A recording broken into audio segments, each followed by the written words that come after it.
another car feature video. We're going to be doing this one a little bit different. So instead of doing our usual walk around of the car, we figured we'd set some cameras up and just go for a drive and talk about it. Today we've got a pretty sick car we're doing. So this is Tim, and this is his Series 6 RX7. But you said you've had this car for like what? 15 years. Yeah, 15 years this year. Yeah. Owned it. Yeah, ticked it up when I was 20. Yeah, love it. Probably not the worst car to tick up when you're 20, because what you paid for it back then, you wouldn't get one even remotely close to that now. No, that's right. Yeah, basically, you wouldn't. There's no way I could build this car for anything close to what I paid for this. You know what I mean? So yeah. I had this car. You said you dated it for a couple of years. Yep. Blew it up, and then pretty much built it into sort of what it is now. Yeah. So I had a 325i BMW, which I was drifting it, crashed it into some other person, went to court, got insurance, got paid out. Luckily, no reg, no woof on that either. Was debt free, had no money. I walked into Indy Cars on Morehouse Ave. I went in there and there was this RX7 was here. It was fully rebuilt, just came on 18-inch wheels. I loved it. I tried to tick it up by myself, couldn't get enough equity or whatever, you know. So I dragged Mum down there. Mum was like, sweet, yeah, put in the extra, you know, help me out with the extra thing as collateral and stuff. And I walked out of there pretty much the next week with this RX7. All stock trim, really tidy, mint. It was the, I don't know what model it was to be fair, but it had the storage compartments in the back of it. Oh yeah. Yeah, rather than back seats. This has always been a two-seater. And then, yeah, so I daily drove it, I painted it, red pearl. Didn't really do much else with it.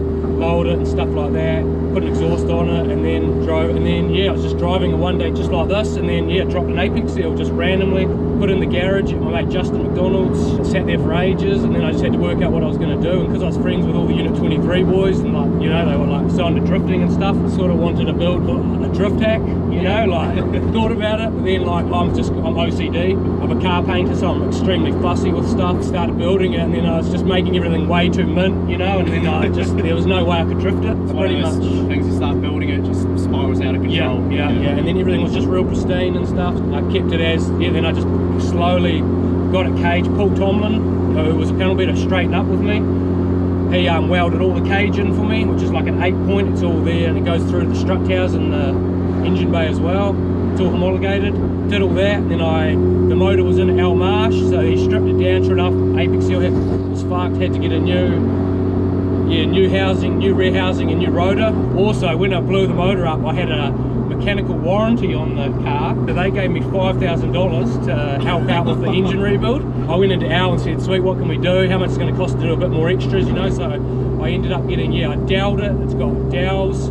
It's got a Al Marsh extend port in it, which he calls a turbo port. Put Rotomaster apex seals. Everything was balanced. The block should be about, it's good for about 600 horsepower. Really, like, you know, if you can get out of it with a big turbo and stuff like that. But yeah, I just sort of went with a safe tune, and yeah. So the rest of the stuff around the engine's got 4 1000cc injectors, a Microtech computer, it's a GT35 82R Garrett ball bearing. I think Gen 1, this was 8 years ago. Gen 2s I don't think were out yet. Yeah, because you were saying that you built this car and then it's been like this pretty much for the last 8 years. Yeah. I built it, got a performance car. I haven't done anything to it apart from I think I put an Adrenaline R tip on it and a 4-inch exhaust rather than a 3.5. All the fab work was done by Hamish Hawkins, who used to work at Al Marsh before he moved to Vietnam. He was rushing it to get it done. He fully rewired the whole car, so everything works like it should. All the wipers, all the gauges, everything works like a street car. It can be warranted and registered. Do you got your authority card? Yeah, I've got an authority card. I had one in 2013 when I first got it done, but yeah, I haven't had a warrant since 2013. I still drive it most days. I know, like, not most days, like whenever I get it out, I just drive it. Yeah. Cops pull up, look at it, and they just, you know. Yeah. It's so tidy. Yeah, I guess cops can definitely look at this and then look at something that they usually pull over, and they'll be able to see just how much time and effort it's gone into. Yeah, and I've always said, like, if a cop pulled me up, I'd explain it. I'd be like, mate, this is my pride and joy. Yeah. I'm not a young 18-year-old, you know. I've owned it for 15 years. Like, I don't go out boy racing anymore, you know. Like, so you saying this block can handle like sort of 600, it makes it just under 400? Yeah, it's all been doweled. It's been doweled. Rotomaster apex seals, which are good for like nitrous and everything, really strong. So it's at the moment it's only running 14 psi. Yeah, it's got 380 at the wheels. Yeah, I've had the same motor going for 8 years. I just started up, and yeah, I love it.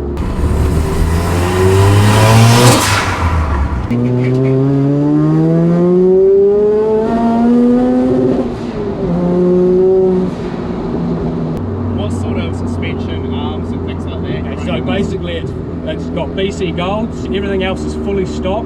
Yep. Gearbox is stock. Oh, it's got an ACT clutch, six brass button, standard diff. I've got a lot of diff at home, but I just haven't put it in because it's just so nice to drive it like this. This Series 6, we say you've got a Series 8 front. Yeah, so it's Series 6 car, it's 1994. It came with the tail lights, haven't changed the tail lights, but I think they're Series 7 or Series 8 with the nice rings, so it all came with that. I've got an Al Marsh, had a bumper lying at his workshop, brand new, unpainted, and it's a C West, I'm pretty sure. Yeah, C West bumper. I'm sure it's C West, maybe side skirts, and then I think it's Origin Lab rear bumper, but the whole body kit sort of like ties in when you look at it. Like they're different parts, I think, but it like all looks really nice, so it works. I really like the standard Batman look. I didn't really even want to put a aftermarket front bumper on it, but I did it for like cooling and stuff like that.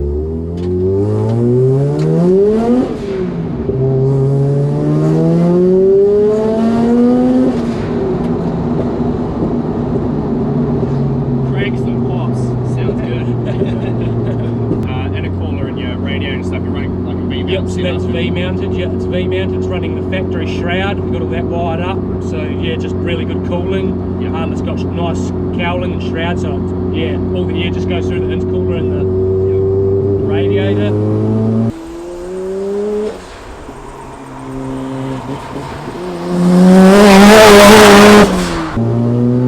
Just running like a foam uni filter, teal blow-off valve, teal wastegate.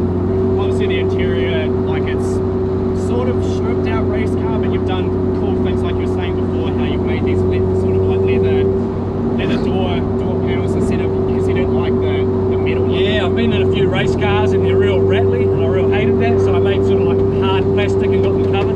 Door trims, and sort of went for that Porsche look with the old boards to open the doors, the interior. I painted everything, so I'm a car painter, so I did everything, so I painted all the interior black, engine bay and all that, and then two-toned the roll cage, all red pearl to match the outside of it. That's a fucking lot of work to do two-tone cage and shit like that.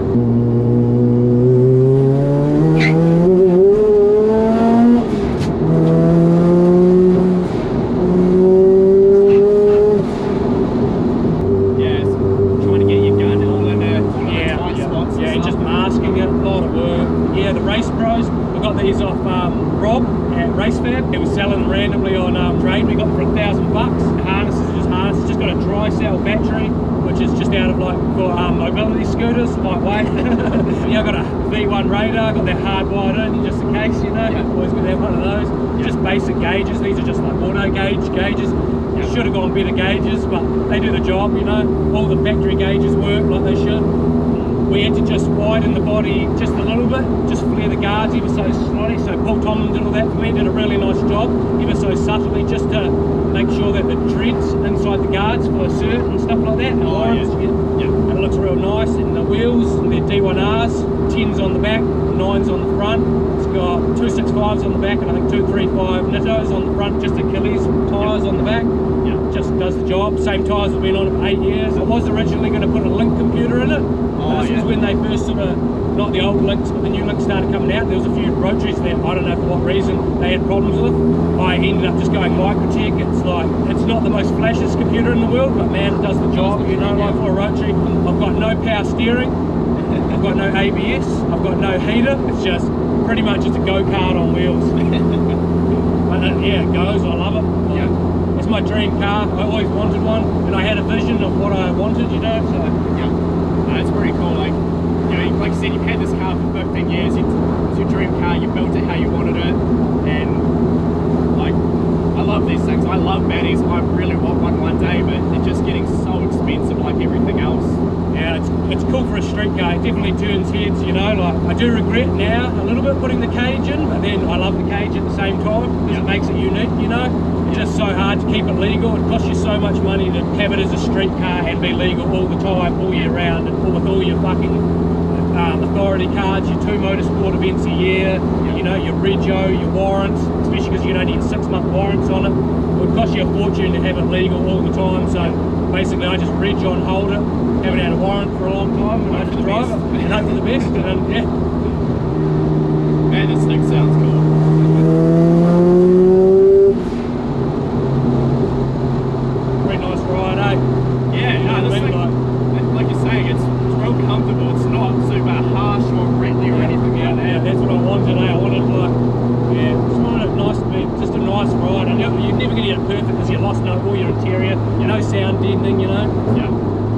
Like it's not fucking 600 horsepower fast, but Yeah. it does the That's job, quick. bro. That's It does the definitely job, quick. bro. Yeah. You know. Way too many people get caught up in fucking need this and need that, and Yeah. they don't actually enjoy their car. Yeah. Like you're saying, you've had this thing built for 8 years and you've had no issues with it. When you had one electrical issue, when it's a fucking hot day, it'd blow fuses on the fucking windows. Random, yeah, I don't know what it is, I don't know why it does it, but yeah, that's the only thing. So I bring the spare fuse now on real hot days, so I can just pull that one out and throw a new one in. But yeah, windows are down, so it's sweet. Yeah, one day me and Haley went through the fucking Littleton Tunnel, and yeah, put the windows up, and then fucking went to put them down, and it was like a day like this, bro. And I was like wet. We had to get all the way back to Wigram. Yeah. It was, oh yeah, it was. We had to pull over a few times to just get out and open the doors, bro. It was fucking hot. So that'll wrap it for this video, guys. Cheers for watching. Cheers, guys. Yeah, sweet. So yeah, cheers for watching, guys. You know the deal. Like, comment, subscribe, and yeah, we'll catch you in the next one.